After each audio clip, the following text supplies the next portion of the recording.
Praise the Lord. இன்றைய மன்னாவை பார்ப்போம். இன்றைய இறை வார்த்தை லூக்கா 17ஆம் அதிகாரம் 3ஆம் வசனம். உங்களை குறித்து எச்சரிக்கையாயிருங்கள்.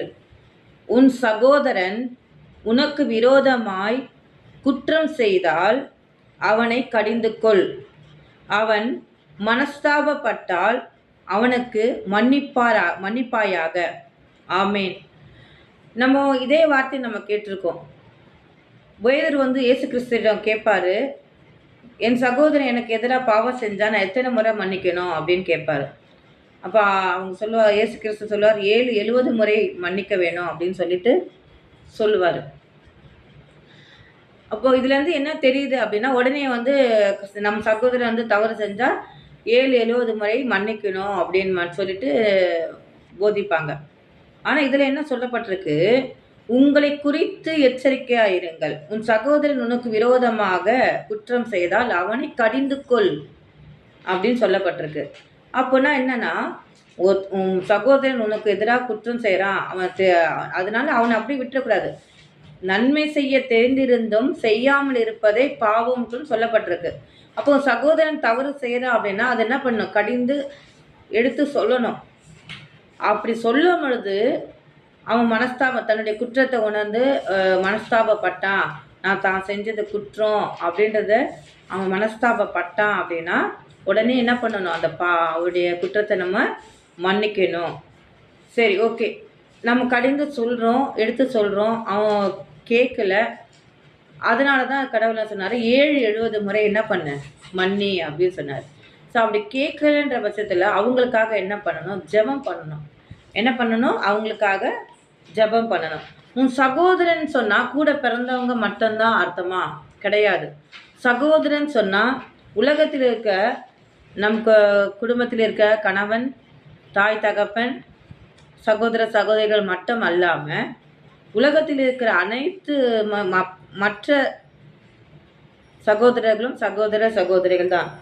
அதனால தான் கடவுள் என்ன சொல்கிறாரு, நீங்கள் ஜெபம் செய்ய போகும் பொழுது யார் மேலாவது மன வருத்தம் இருப்பதை நீங்கள் உங்களுக்கு யோசிச்சிங்கன்னா அவங்களுக்காக ஜெபம் பண்ணுங்கள் அப்படின்னு சொல்லியிருக்காரு. அப்போ உங்கள் சகோதரன் என்ன பண்ணணும், உங்களுக்கு எதிராக அவன் குற்றம் செஞ்சானா நீங்கள் என்ன பண்ணணும், அவனை கண்டித்து அவனுடைய குற்றத்தை நீங்கள் எடுத்து சொல்லணும். ஏன்னா எடுத்து சொன்னாதான் அவன் தவறு செய்கிறத அவன் உணர்வான், உணர்ந்து மனஸ்தாபப்படுவான்.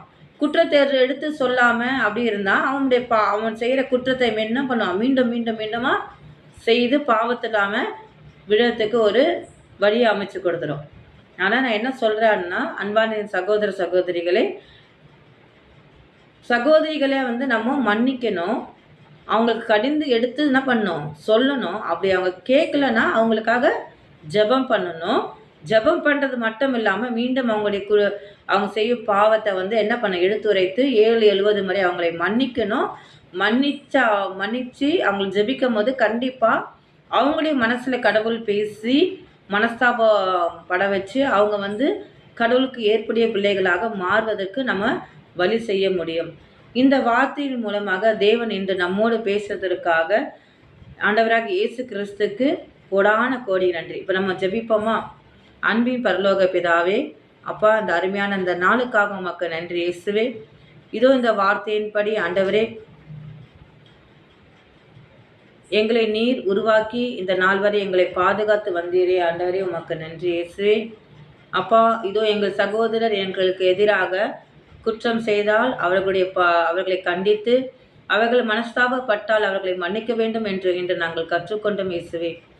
ஆம் தகப்பனே, நன்மை செய்ய தெரிந்திருந்தும் செய்யாமல் இருப்பதும் பாவம் என்று சொல்லியிருக்கிறீர் இயேசுவே.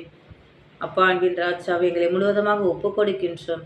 இதோ எங்களுக்கு எதிராக குற்றம் செய்கிறவர்களை நாங்கள் மன்னித்து அவர்கள் அந்த குற்றத்திலிருந்து விடுதலை பெற்று அந்த குற்றத்திலிருந்து மீண்டும் அவர்கள் விழுந்து விடாதவர்களுக்கு அவளுக்கு ஆலோசனை சொல்லி, அப்பா, இறை வழியை நாங்கள் ஒவ்வொருவரையும் வழி நடத்த எங்களை ஆசீர்வதித்தள்ளும். அப்பா, இதோ இறை வார்த்தையானது விபுலியமானது, இருபுறமும் கருக்குள்ள பட்டயம் இயேசுவே.